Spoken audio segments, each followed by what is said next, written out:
العنکبوت نام آیت 41 کے فقرے مثل الذین اتخذوا من دون اللہ اولیاء کمثل العنکبوت سے ماخوذ ہے۔ مطلب یہ ہے کہ یہ وہ سورت ہے جس میں لفظ عنکبوت آیا ہے۔ زمانہ نزول آیات 56 تا 60 سے صاف مترشح ہوتا ہے کہ یہ سورت ہجرت حبشہ سے کچھ پہلے نازل ہوئی تھی۔ باقی مضامین کی اندرونی شہادت بھی اسی کی تائید کرتی ہے، کیونکہ پس منظر میں اسی زمانے کے حالات جھلکتے نظر آتے ہیں۔ بعض مفسرین نے صرف اس دلیل کی بنا پر کہ اس میں منافقین کا ذکر آیا ہے اور نفاق کا ظہور مدینے میں ہوا ہے، یہ قیاس قائم کر لیا کہ اس سورت کی ابتدائی 10 آیات مدنی ہیں اور باقی سورت مکی ہے۔ حالانکہ یہاں جن لوگوں کے نفاق کا ذکر ہے وہ لوگ ہیں جو کفار کے ظلم و ستم اور شدید جسمانی اذیتوں کے ڈر سے منافقانہ روش اختیار کر رہے تھے، اور ظاہر ہے کہ اس نوعیت کا نفاق مکے ہی میں ہو سکتا تھا، نہ کہ مدینے میں۔ اسی طرح بعض دوسرے مفسرین نے یہ دیکھ کر کہ اس سورہ میں مسلمانوں کو ہجرت کرنے کی تلقین کی گئی ہے، اسے مکہ کی آخری نازل شدہ سورت قرار دے دیا ہے۔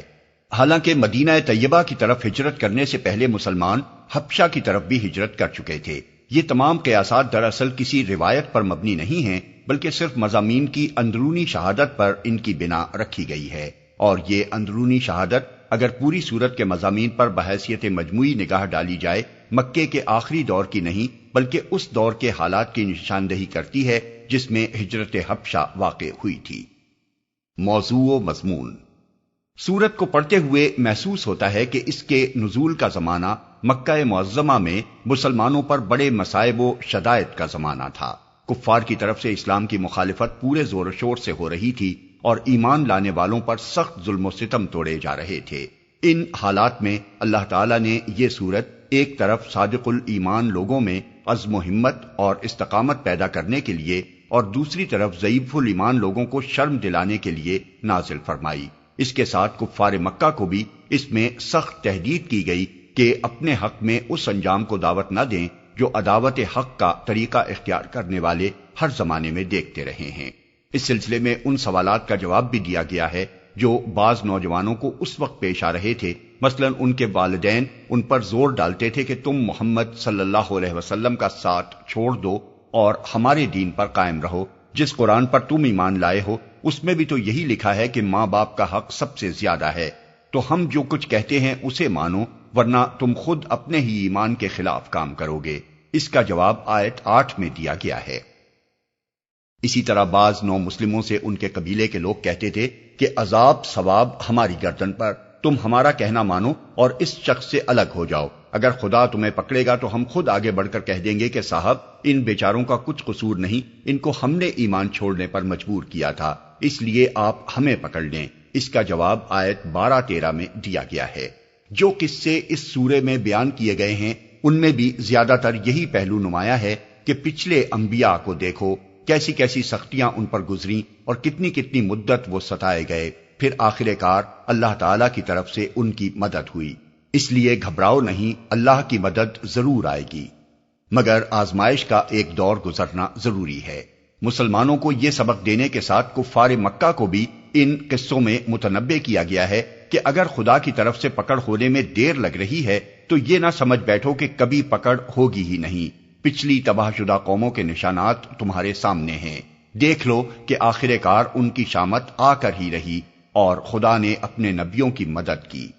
پھر مسلمانوں کو ہدایت کی گئی کہ اگر ظلم و ستم تمہارے لیے ناقابل برداشت ہو جائے تو ایمان چھوڑنے کی بجائے گھر بار چھوڑ کر نکل جاؤ، خدا کی زمین وسیع ہے، جہاں خدا کی بندگی کر سکو وہاں چلے جاؤ۔ ان سب باتوں کے ساتھ کفار کی تفہیم کا پہلو بھی چھوٹنے نہیں پایا ہے۔ توحید اور معاد دونوں حقیقتوں کو دلائل کے ساتھ ان کے ذہن نشین کرنے کی کوشش کی گئی ہے۔ شرک کا ابطال کیا گیا ہے اور آثار کائنات کی طرف توجہ دلا کر ان کو بتایا گیا ہے کہ یہ سب نشانات اس تعلیم کی تصدیق کر رہے ہیں جو ہمارا نبی تمہارے سامنے پیش کر رہا ہے۔ بسم اللہ الرحمن الرحیم۔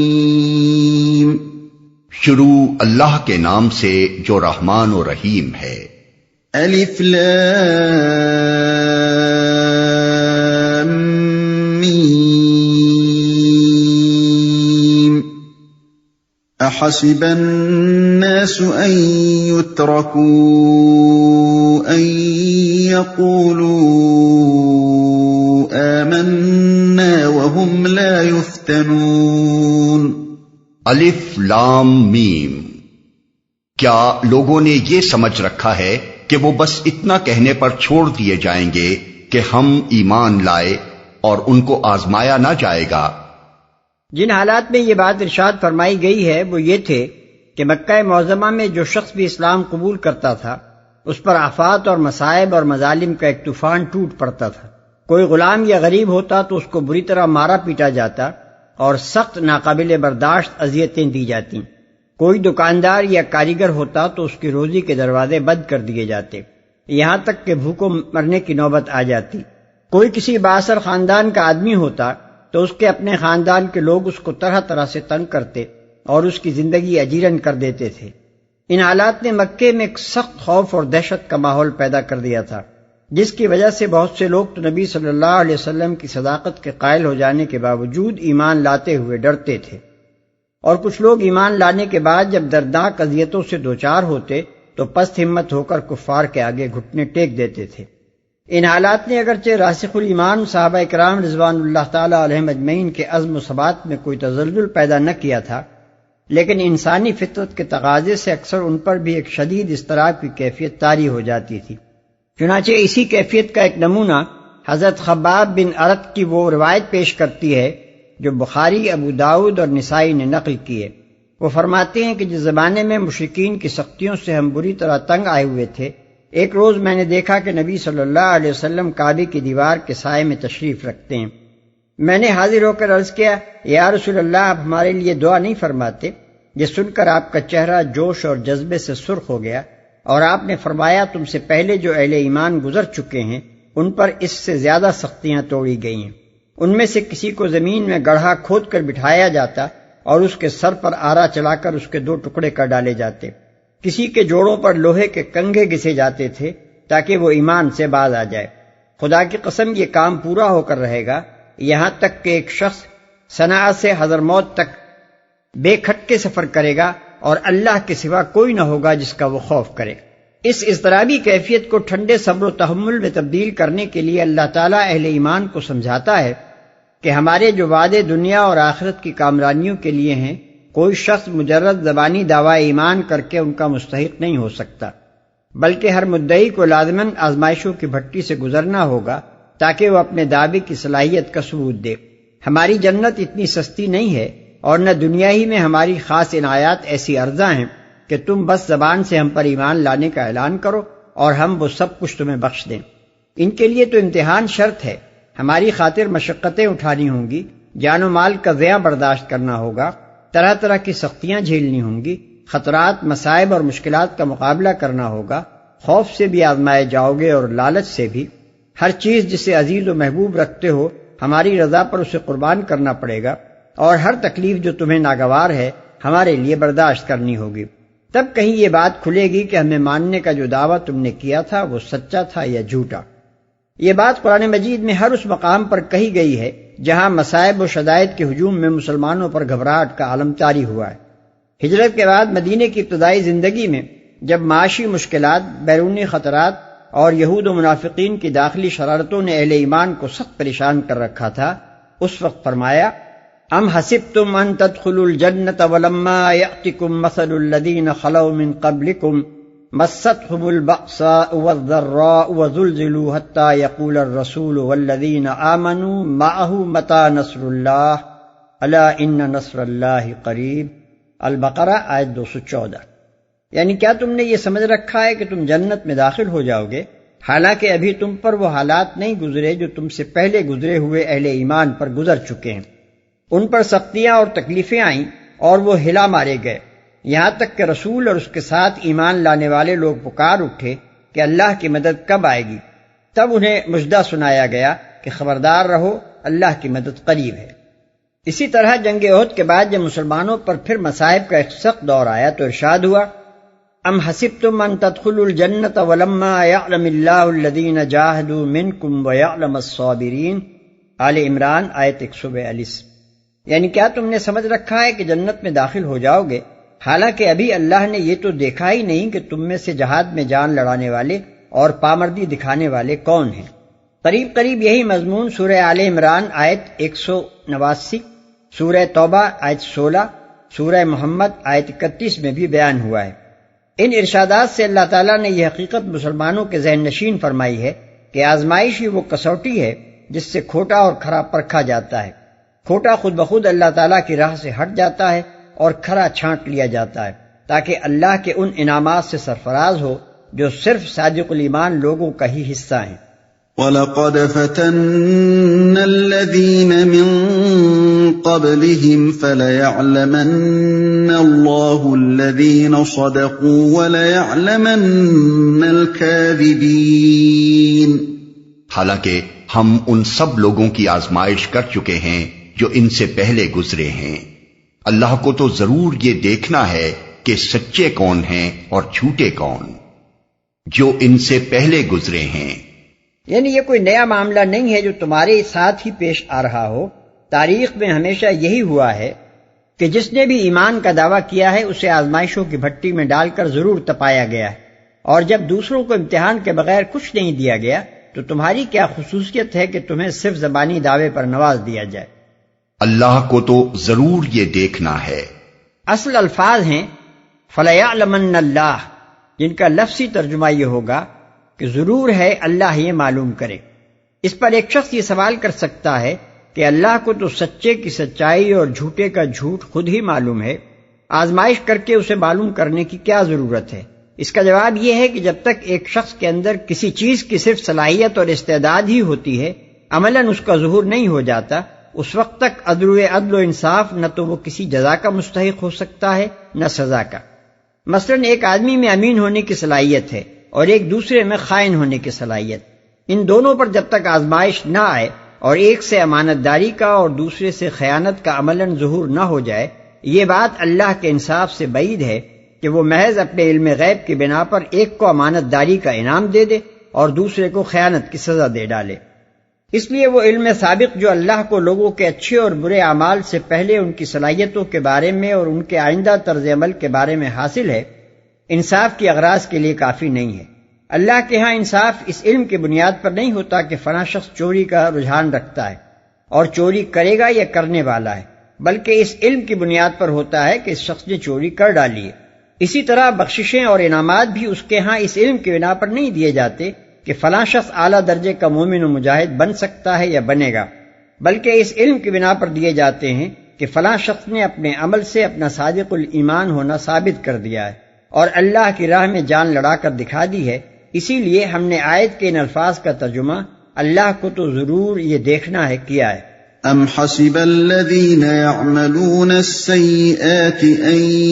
یسبقونا ساء ما یحکمون۔ اور کیا وہ لوگ جو بری حرکتیں کر رہے ہیں یہ سمجھے بیٹھے ہیں کہ وہ ہم سے بازی لے جائیں گے؟ بڑا غلط حکم ہے جو وہ لگا رہے ہیں، جو بری حرکتیں کر رہے ہیں۔ اس سے مراد اگرچہ تمام وہ لوگ ہو سکتے ہیں جو اللہ تعالیٰ کی نافرمانیاں کرتے ہیں،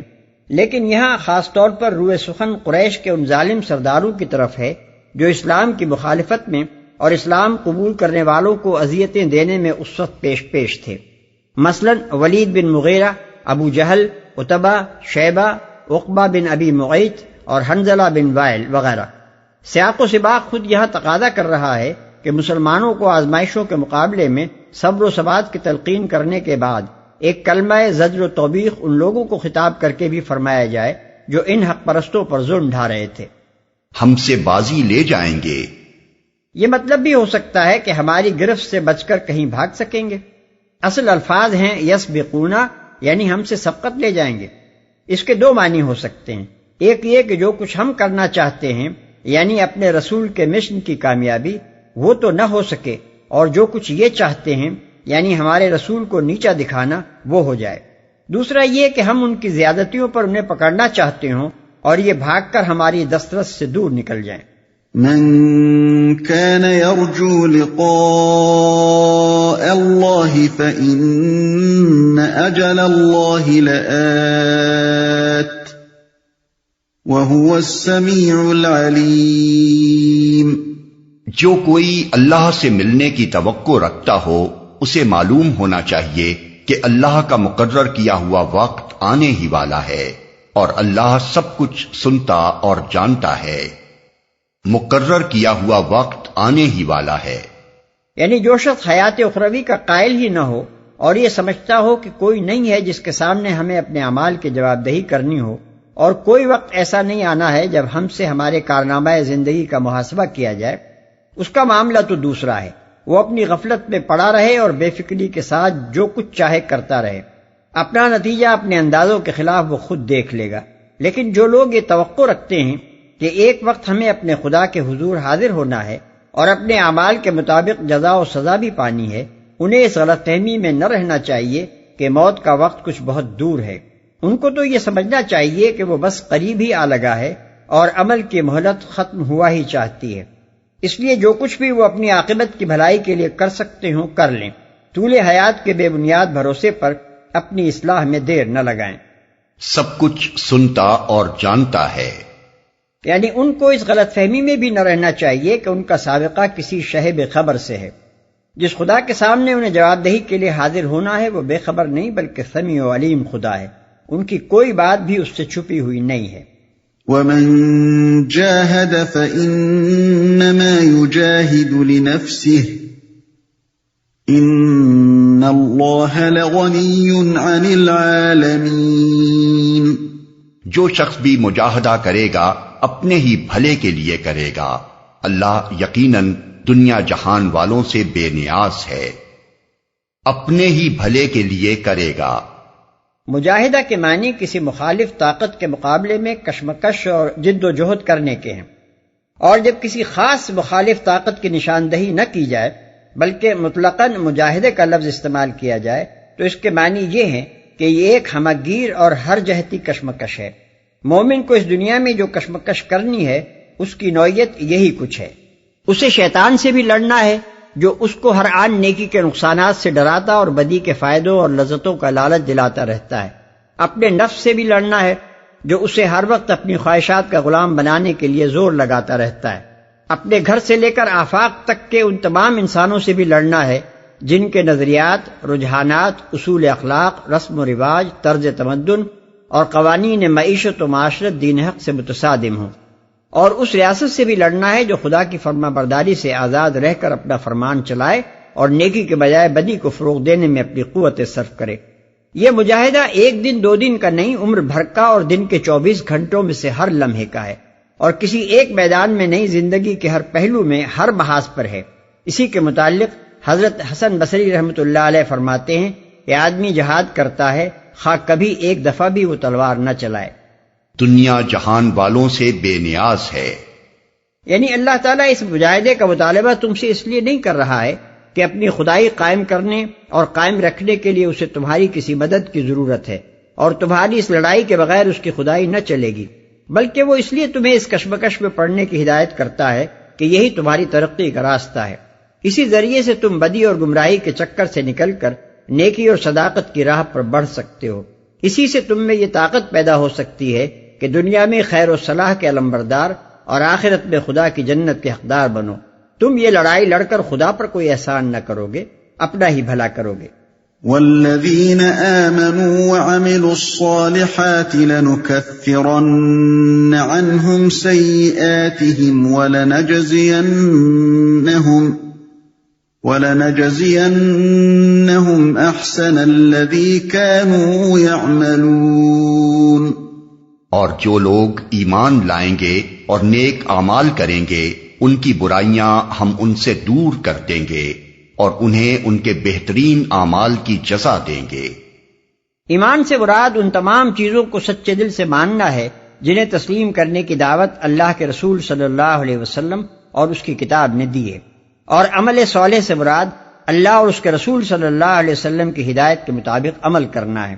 دل و دماغ کا عمل صالح یہ ہے کہ آدمی کے فکر اور اس کے خیالات اور ارادے درست اور پاکیزہ ہوں۔ زبان کا عمل صالح یہ ہے کہ آدمی برائی پر زبان کھولنے سے بچے اور جو بات بھی کرے حق و انصاف اور راستی کے مطابق کرے، اور اعضاء و جوارح کا عمل صالح یہ ہے کہ آدمی کی پوری زندگی اللہ کی اطاعت و بندگی میں اور اس کے احکام و قوانین کی پابندی میں بسر ہو۔ اس ایمان و عمل صالح کے دو نتیجے بیان کیے گئے ہیں۔ ایک یہ کہ آدمی کی برائیاں اس سے دور کر دی جائیں گی، دوسرا یہ کہ اسے اس کے بہترین اعمال کی اور اس کے اعمال سے بہتر جزا دی جائے گی۔ برائیاں دور کرنے سے مراد کئی چیزیں ہیں۔ ایک یہ کہ ایمان لانے سے پہلے آدمی نے خواہ کیسے ہی گناہ کیے ہوں، ایمان لاتے ہی وہ سب معاف ہو جائیں گے۔ دوسرے یہ کہ ایمان لانے کے بعد آدمی نے بغاوت کے جذبے سے نہیں بلکہ بشری کمزوری سے جو قصور کیے ہوں اس کے نیک اعمال کا لحاظ کر کے ان سے درگزر کیا جائے گا۔ تیسرے یہ کہ ایمان و عمل صالح کی زندگی اختیار کرنے سے آدمی کے نفس کی اصلاح آپ سے آپ ہوگی اور اس کی بہت سی کمزوریاں دور ہو جائیں گی۔ ایمان و عمل صالح کی جزا کے متعلق جو فقرہ ارشاد فرمایا گیا ہے وہ ہے لَنَجْزِيَنَّهُمْ أَحْسَنَ الَّذِي كَانُوا يَعْمَلُونَ۔ اس کے دو مطلب ہیں۔ ایک یہ کہ آدمی کے نیک اعمال میں سے جو اعمال سب سے زیادہ اچھے ہوں گے ان کو ملحوظ رکھ کر اس کے لیے جزا تجویز کی جائے گی۔ دوسری یہ کہ آدمی اپنے عمل کے لحاظ سے جتنی جزا کا مستحق ہوگا اس سے زیادہ اچھی جزا اسے دی جائے گی۔ یہ بات دوسرے مقامات پر بھی قرآن میں فرمائی گئی ہے۔ مثلا سورہ انعام میں فرمایا من جاء بالحسنۃ فلہ عشر امثالھا، آیت 160، یعنی جو نیکی لے کر آئے گا اس کو اس سے 10 گنا اجر دیا جائے گا۔ اور سورہ قصص میں فرمایا من جاء بالحسنۃ فلہ خیر منہا، آیت 84، یعنی جو شخص نیکی لے کر آئے گا اس کو اس سے بہتر اجر دیا جائے گا۔ اور سورہ نساء میں فرمایا ان اللہ لا یظلم مثقال ذرۃ وان تک حسنۃ یضاعفھا، آیت 40، یعنی اللہ ظلم تو ذرہ برابر نہیں کرتا اور اگر نیکی ہو تو اس کو کئی گنا بڑھاتا ہے۔ وَوَصَّيْنَا الْإِنسَانَ بِوَالِدَيْهِ حُسْنًا وَإِن جَاهَدَاكَ لِتُشْرِكَ بِي مَا لَيْسَ لَكَ بِهِ عِلْمٌ فَلَا تُطِعْهُمَا إِلَيَّ مَرْجِعُكُمْ فَأُنَبِّئُكُم بِمَا كُنتُمْ تَعْمَلُونَ۔ ہم نے انسان کو ہدایت کی ہے کہ اپنے والدین کے ساتھ نیک سلوک کرے، لیکن اگر وہ تجھ پر زور ڈالیں کہ تو میرے ساتھ کسی ایسے معبود کو شریک ٹھہرائے جسے تو میرے شریک کی حیثیت سے نہیں جانتا تو ان کی اطاعت نہ کر۔ میری ہی طرف تم سب کو پلٹ کر آنا ہے، پھر میں تم کو بتا دوں گا کہ تم کیا کرتے رہے ہو۔ ان کی اطاعت نہ کر۔ اس آیت کے متعلق مسلم، ترمذی، احمد، ابو داؤد اور نسائی کی روایت ہے کہ یہ حضرت سعد بن ابی وقاص رضی اللہ عنہ کے بارے میں نازل ہوئی ہے۔ وہ 18-19 سال کے تھے جب انہوں نے اسلام قبول کیا۔ ان کی ماں حمنہ بنت سفیان بن امیہ یعنی ابو سفیان کی بھتیجی کو جب معلوم ہوا کہ بیٹا مسلمان ہو گیا ہے تو اس نے کہا کہ جب تک تو محمد کا انکار نہ کرے گا میں نہ کھاؤں گی، نہ پیوں گی، نہ سائے میں بیٹھوں گی۔ ماں کا حق ادا کرنا تو اللہ کا حکم ہے، تو میری بات نہ مانے گا تو اللہ کی بھی نافرمانی کرے گا۔ حضرت سعد رضی اللہ عنہ اس پر سخت پریشان ہوئے اور رسول اللہ صلی اللہ علیہ وسلم کی خدمت میں حاضر ہو کر ماجرا عرض کیا۔ اس پر یہ آیت نازل ہوئی۔ ممکن ہے کہ ایسے ہی حالات سے دوسرے وہ نوجوان بھی دوچار ہوئے ہوں جو مکہ معظمہ کے ابتدائی دور میں مسلمان ہوئے تھے، اسی لیے اس مضمون کو سورہ لقمان میں بھی پورے زور کے ساتھ دہرایا گیا ہے۔ ملاحظہ ہو آیت 15۔ آیت کا منشا یہ ہے کہ انسان پر مخلوقات میں سے کسی کا حق سب سے بڑھ کر ہے تو وہ اس کے ماں باپ ہیں، لیکن ماں باپ بھی اگر انسان کو شرک پر مجبور کریں تو ان کی بات قبول نہ کرنی چاہیے، کجا کہ کسی اور کے کہنے پر آدمی ایسا کرے۔ پھر الفاظ یہ ہیں کہ وَإِن جَاهَدَاكَ، یعنی اگر وہ دونوں تجھے مجبور کرنے کے لیے اپنا پورا زور بھی لگا دیں۔ اس سے معلوم ہوا کہ کمتر درجے کا دباؤ یا ماں باپ میں سے کسی ایک کا زور دینا تو بدرجہ اولا رد کر دینے کے لائق ہے۔ اس کے ساتھ ما لیس لک بہ علم، یعنی جسے تو میرے شریک کی حیثیت سے نہیں جانتا کا فقرہ بھی قابل غور ہے۔ اس میں ان کی بات نہ ماننے کے لیے ایک معقول دلیل دی گئی ہے۔ ماں باپ کا یہ حق تو بے شک ہے کہ اولاد ان کی خدمت کرے، ان کا ادب و احترام کرے، ان کی جائز باتوں میں ان کی اطاعت بھی کرے، لیکن یہ حق ان کو نہیں پہنچتا کہ آدمی اپنے علم کے خلاف ان کی اندھی تقلید کرے۔ کوئی وجہ نہیں ہے کہ ایک بیٹا یا بیٹی صرف اس بنا پر ایک مذہب کی پیروی کیے جائے کہ یہ اس کے ماں باپ کا مذہب ہے۔ اگر اولاد کو یہ علم حاصل ہو جائے کہ والدین کا مذہب غلط ہے تو اسے اس مذہب کو چھوڑ کر صحیح مذہب اختیار کرنا چاہیے، اور ان کے دباؤ ڈالنے پر بھی اس طریقے کی پیروی نہ کرنی چاہیے جس کی گمراہی اس پر کھل چکی ہو۔ اور یہ معاملہ جب والدین کے ساتھ ہے تو پھر دنیا کے ہر شخص کے ساتھ بھی یہی ہونا چاہیے۔ کسی شخص کی تقلید بھی جائز نہیں ہے جب تک کہ آدمی یہ نہ جان لے کہ وہ شخص حق پر ہے۔ تم کیا کرتے رہے ہو؟ یعنی کہ دنیا کی رشتہ داریاں اور ان کے حقوق تو بس اسی دنیا کی حد تک ہیں۔ آخر کار ماں باپ کو بھی اور اولاد کو بھی اپنے خالق کے حضور پلٹ کر جانا ہے، اور وہاں ہر ایک کی باز پرس اس کی شخصی ذمہ داری کی بنیاد پر ہونی ہے۔ اگر ماں باپ نے اولاد کو گمراہ کیا ہے تو وہ پکڑے جائیں گے، اگر اولاد نے ماں باپ کی خاطر گمراہی قبول کی ہے تو اسے سزا ملے گی،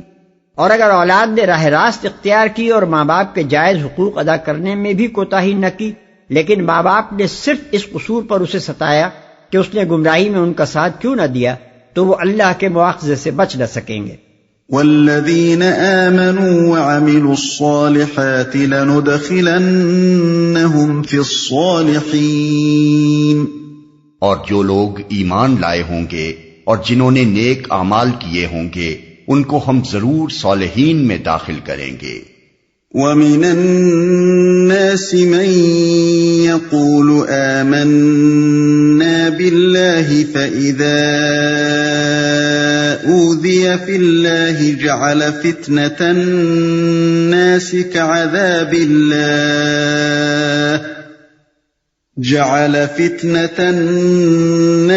كَعَذَابِ اللَّهِ وَلَئِن جَاءَ نَصْرٌ مِّن رَّبِّكَ لَيَقُولُنَّ إِنَّا كُنَّا مَعَكُمْ أَوَلَيْسَ اللَّهُ بِأَعْلَمَ بِمَا فِي صُدُورِ الْعَالَمِينَ وَلَيَعْلَمَنَّ اللَّهُ الَّذِينَ آمَنُوا وَلَيَعْلَمَنَّ الْمُنَافِقِينَ۔ لوگوں میں سے کوئی ایسا ہے جو کہتا ہے کہ ہم ایمان لائے اللہ پر، مگر جب وہ اللہ کے معاملے میں ستایا گیا تو اس نے لوگوں کی ڈالی ہوئی آزمائش کو اللہ کے عذاب کی طرح سمجھ لیا۔ اب اگر تیرے رب کی طرف سے فتح و نصرت آ گئی تو یہی شخص کہے گا ہم تو تمہارے ساتھ تھے۔ کیا دنیا والوں کے دلوں کا حال اللہ کو بخوبی معلوم نہیں ہے؟ اور اللہ کو تو ضرور یہ دیکھنا ہی ہے کہ ایمان لانے والے کون ہیں اور منافق کون۔ ہم ایمان لائے اللہ پر، اگرچہ کہنے والا ایک شخص ہے مگر میں ایمان لایا کہنے کے بجائے کہہ رہا ہے ہم ایمان لائے۔ امام راضی نے اس میں ایک لطیف نکتے کی نشاندہی کی ہے۔ وہ کہتے ہیں کہ منافق اپنے آپ کو ہمیشہ زمرہ اہل ایمان میں شامل کرنے کی کوشش کرتا ہے، اور اپنے ایمان کا ذکر اس طرح کرتا ہے کہ گویا وہ بھی ویسا ہی مومن ہے جیسے دوسرے ہیں۔ اس کی مثال ایسی ہے جیسے ایک بزدل اگر کسی فوج کے ساتھ گیا ہے اور اس فوج کے بہادر سپاہیوں نے لڑ کر دشمنوں کو مار بھگایا ہے تو چاہے اس نے خود کوئی کارنامہ انجام نہ دیا ہو مگر وہ آ کر یوں کہے گا کہ ہم گئے اور ہم خوب لڑے اور ہم نے دشمن کو شکست فاش دے دی۔ گویا آپ بھی انہی بہادروں میں سے ہیں جنہوں نے داد شجاعت دی ہے۔ اللہ کے عذاب کی طرح سمجھ لیا، یعنی جس طرح اللہ کے عذاب سے ڈر کر کفر و معصیت سے باز آنا چاہیے، یہ شخص بندوں کی دی ہوئی تکلیفوں سے ڈر کر ایمان اور نیکی سے باز آ گیا۔ ایمان لانے کے بعد کفار کی دھمکیوں اور مار پیٹ اور قید و بند سے جب اسے سابقہ پیش آیا تو اس نے سمجھا کہ اللہ کی وہ دوزخ بھی بس اتنی ہی کچھ ہوگی جس سے مرنے کے بعد کفر کی پاداش میں سابقہ پیش آنا ہے۔ اس لیے اس نے فیصلہ کر لیا کہ وہ عذاب تو بعد میں بھگت لوں گا، یہ نقد عذاب جو اب مل رہا ہے اس سے بچنے کے لیے مجھے ایمان چھوڑ کر پھر زمرہ کفار میں جا ملنا چاہیے تاکہ دنیا کی زندگی تو خیریت سے گزر جائے۔ ہم تو تمہارے ساتھ تھے، یعنی آج تو وہ اپنی کھال بچانے کے لیے کافروں میں جا ملا ہے اور اہل ایمان کا ساتھ اس نے چھوڑ دیا ہے، کیونکہ دین حق کو فروغ دینے کے لیے وہ اپنی نکسیر تک پھڑوانے کو تیار نہیں ہے، مگر جب اس دین کی خاطر سر دھڑ کی بادی لگا دینے والوں کو اللہ تعالیٰ فتح و کامرانی بخشے گا تو یہ شخص فتح کے ثمرات میں حصہ بٹانے کے لیے موجود ہوگا اور مسلمانوں سے کہے گا کہ دل سے تو ہم تمہارے ہی ساتھ تھے، تمہاری کامیابی کے لیے دعائیں مانگا کرتے تھے، تمہاری جانفشانیوں اور قربانیوں کی بڑی قدر ہماری نگاہ میں تھی۔ یہاں اتنی بات اور سمجھ لینی چاہیے کہ ناقابل برداشت اذیت یا نقصان یا شدید خوف کی حالت میں کسی شخص کا کلمہ کفر کہہ کر اپنے آپ کو بچا لینا شرعاً جائز ہے، بشرطے کہ آدمی سچے دل سے ایمان پر ثابت قدم رہے۔ لیکن بہت بڑا فرق ہے اس مخلص مسلمان میں جو بحالت مجبوری جان بچانے کے لیے کفر کا اظہار کرے، اور اس مصلحت پرست انسان میں جو نظریے کے اعتبار سے اسلام ہی کو حق جانتا اور مانتا ہو مگر ایمانی زندگی کے خطرات و مہالک دیکھ کر کفار سے جا ملے۔ بظاہر ان دونوں کی حالت ایک دوسرے سے کچھ زیادہ مختلف نظر نہیں آتی، مگر در حقیقت جو چیز ان کے درمیان زمین و آسمان کا فرق کر دیتی ہے وہ یہ ہے کہ مجبوراً کفر ظاہر کرنے والا مخلص مسلمان نہ صرف عقیدے کے اعتبار سے اسلام کا گرویدہ رہتا ہے بلکہ عملاً بھی اس کی دلی ہمدردیاں دین و اہل دین کے ساتھ رہتی ہیں۔ ان کی کامیابی سے وہ خوش اور ان کو زخم پہنچنے سے وہ بے چین ہو جاتا ہے۔ مجبوری کی حالت میں بھی وہ مسلمانوں کا ساتھ دینے کے ہر موقع سے فائدہ اٹھاتا ہے اور اس طاق میں رہتا ہے کہ جب بھی اس پر سے اعدائے دین کی گرفت ڈھیلی ہو وہ اپنے اہل دین کے ساتھ جا ملے۔ اس کے برعکس مصلحت پرست آدمی جب دین کی راہ کٹھن دیکھتا ہے اور خوب ناپ تول کر دیکھ لیتا ہے کہ دین حق کا ساتھ دینے کے نقصانات کفار کے ساتھ جا ملنے کے فوائد سے زیادہ ہیں تو وہ خالص عافیت اور منفعت کی خاطر دین اور اہل دین سے منہ موڑ لیتا ہے، کافروں سے رشتہ دوستی استوار کرتا ہے اور اپنے مفاد کی خاطر ان کی کوئی ایسی خدمت بجا لانے سے بھی باز نہیں رہتا جو دین کے سخت خلاف اور اہل دین کے لیے نہایت نقصان دہ ہو۔ لیکن اس کے ساتھ وہ اس امکان سے بھی آنکھیں بند نہیں کر لیتا کہ شاید کسی وقت دین حق کا ہی بول بالا ہو جائے، اس لیے جب کبھی اسے مسلمانوں سے بات کرنے کا موقع ملتا ہے وہ ان کے نظریے کو حق ماننے اور ان کے سامنے اپنے ایمان کا اقرار کرنے اور راہ حق میں ان کی قربانیوں کو خراج تحسین ادا کرنے میں ذرہ برابر بخل نہیں کرتا تاکہ یہ زبانی اعترافات سند رہیں اور بوقت ضرورت کام آئیں۔ قرآن کریم ایک دوسرے موقع پر ان منافقین کی اسی سوداگرانہ ذہنیت کو یوں بیان کرتا ہے: الذین یتربصون بکم فإن کان لکم فتح من اللہ قالوا الم نکن معکم وإن کان للکافرین نصیب قالوا الم نستحوذ علیکم ونمنعکم من المؤمنین، یعنی یہ وہ لوگ ہیں جو تمہارے معاملے میں انتظار کر رہے ہیں کہ اونٹ کس کربٹ بیٹھتا ہے، اگر اللہ کی طرف سے فتح تمہاری ہوئی تو آ کر کہیں گے کہ کیا ہم تمہارے ساتھ نہ تھے، اور اگر کافروں کا پلہ بھاری رہا تو ان سے کہیں گے کہ کیا ہم تمہارے خلاف لڑنے پر قادر نہ تھے اور ہم نے پھر بھی تمہیں مسلمانوں سے بچایا۔ سورہ نساء آیت 141۔ اور منافق کون؟ یعنی اللہ آزمائش کے مواقع اسی لیے بار بار لاتا ہے تاکہ مومنوں کے ایمان اور منافقوں کے نفاق کا حال کھل جائے اور جس کے اندر جو کچھ بھی چھپا ہوا ہے وہ سامنے آ جائے۔ یہی بات سورہ آل عمران میں فرمائی گئی ہے کہ ما کان اللہ لیذر المؤمنین علی ما انتم علیہ حتی یمیز الخبیث من الطیب، آیت 179۔ یعنی اللہ مومنوں کو ہرگز اس حالت میں رہنے دینے والا نہیں ہے جس میں تم اس وقت ہو کہ صادق الایمان اور منافق سب ملے جلیں، وہ پاک لوگوں کو ناپاک لوگوں سے الگ نمایاں کر کے رہے گا۔ وقال الذين كفروا للذين آمنوا اتبعوا سبيلنا ولنحمل خطاياكم وما هم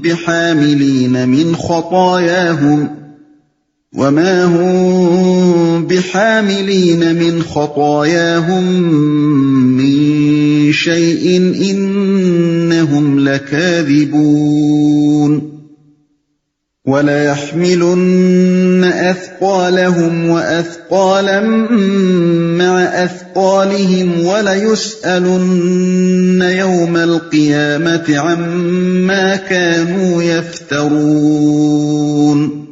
یہ کافر لوگ ایمان لانے والوں سے کہتے ہیں کہ تم ہمارے طریقے کی پیروی کرو اور تمہاری خطاؤں کو ہم اپنے اوپر لے لیں گے، حالانکہ ان کی خطاؤں میں سے کچھ بھی وہ اپنے اوپر لینے والے نہیں ہیں، وہ قطعاً جھوٹ کہتے ہیں۔ ہاں ضرور وہ اپنے بوجھ بھی اٹھائیں گے اور اپنے بوجھوں کے ساتھ دوسرے بہت سے بوجھ بھی، اور قیامت کے روز یقیناً ان سے ان افطرا پردازیوں کی باز پرس ہوگی جو وہ کرتے رہے ہیں،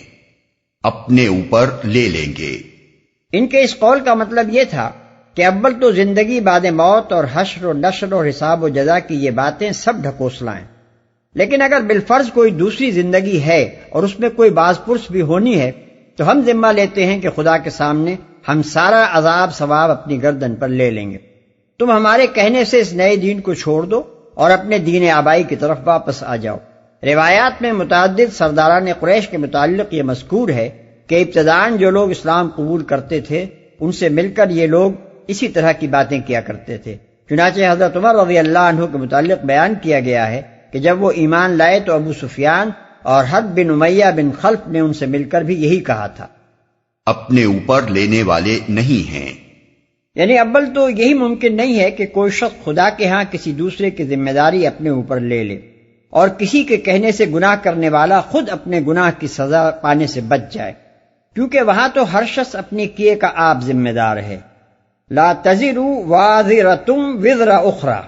لیکن اگر بالفرض ایسا ہو بھی تو جس وقت کفر و شرک کا انجام ایک دہکتی ہوئی جہنم کی صورت میں سامنے آئے گا، اس وقت کس کی یہ ہمت ہے کہ دنیا میں جو وعدہ اس نے کیا تھا اس کی لاج رکھنے کے لیے یہ کہہ دے کہ حضور میرے کہنے سے جس شخص نے ایمان کو چھوڑ کر ارتداد کی راہ اختیار کی تھی آپ اسے معاف کر کے جنت میں بھیج دیں، اور میں جہنم میں اپنے کفر کے ساتھ اس کے کفر کی سزا بھی بھگتنے کے لیے تیار ہوں۔ دوسرے بہت سے بوجھ بھی، یعنی وہ خدا کے ہاں اگرچہ دوسروں کا بوجھ تو نہ اٹھائیں گے لیکن دوہرا بوجھ اٹھانے سے بچیں گے بھی نہیں۔ ایک بوجھ ان پر خود گمراہ ہونے کا لدے گا اور دوسرا بوجھ دوسروں کو گمراہ کرنے کا بھی ان پر لادا جائے گا۔ اس بات کو یوں سمجھیے کہ ایک شخص خود بھی چوری کرتا ہے اور کسی دوسرے شخص سے بھی کہتا ہے کہ وہ اس کے ساتھ چوری کے کام میں حصہ لے۔ اب اگر وہ دوسرا شخص اس کے کہنے سے چوری کرے گا تو کوئی عدالت اسے اس بنا پر نہ چھوڑ دے گی کہ اس نے دوسرے کے کہنے سے جرم کیا ہے، چوری کی سزا تو بہرحال اسے ملے گی، اور کسی اصول انصاف کی روح سے بھی یہ درست نہ ہوگا کہ اسے چھوڑ کر اس کے بدلے کی سزا اس پہلے چور کو دے دی جائے جس نے اسے بہکا کر چوری کے راستے پر ڈالا تھا۔ لیکن وہ پہلا چور اپنے جرم کے ساتھ اس جرم کی سزا بھی پائے گا کہ اس نے خود چوری کی سو کی، ایک دوسرے شخص کو بھی اپنے ساتھ چور بنا ڈالا۔ قرآن مجید میں ایک دوسرے مقام پر اس قاعدے کو ان الفاظ میں بیان کیا گیا ہے، لِيَحْمِلُوا أَوْزَارَهُمْ كَامِلَةً يَوْمَ الْقِيَامَةِ وَمِنْ أَوْزَارِ الَّذِينَ يُضِلُّونَهُمْ بِغَيْرِ علم، سورہ نحل آیت 25۔ یعنی تاکہ وہ قیامت کے روز اپنے بوجھ بھی پورے پورے اٹھائیں اور ان لوگوں کے بوجھوں کا بھی ایک حصہ اٹھائیں جن کو وہ علم کے بغیر گمراہ کرتے ہیں۔ اور اسی قاعدے کو نبی صلی اللہ علیہ وسلم نے اس حدیث میں بیان فرمایا ہے کہ جس شخص نے راہ راست کی طرف دعوت دی اس کو ان سب لوگوں کے اجر کے برابر اجر ملے گا جنہوں نے اس کی دعوت پر راہ راست اختیار کی بغیر اس کے کہ ان کے اجروں میں کوئی کمی ہو، اور جس شخص نے گمراہی کی طرف دعوت دی اس پر ان سب لوگوں کے گناہوں کے برابر گناہ ہوگا جنہوں نے اس کی پیروی کی بغیر اس کے کہ ان کے گناہوں میں کوئی کمی ہو۔ مسلم۔ جو وہ کرتے رہے ہیں۔ افترا پردازیوں سے مراد وہ جھوٹی باتیں ہیں جو کفار کے اس قول میں چھپی ہوئی تھیں کہ تم ہمارے طریقے کی پیروی کرو اور تمہاری خطاؤں کو ہم اپنے اوپر لے لیں گے۔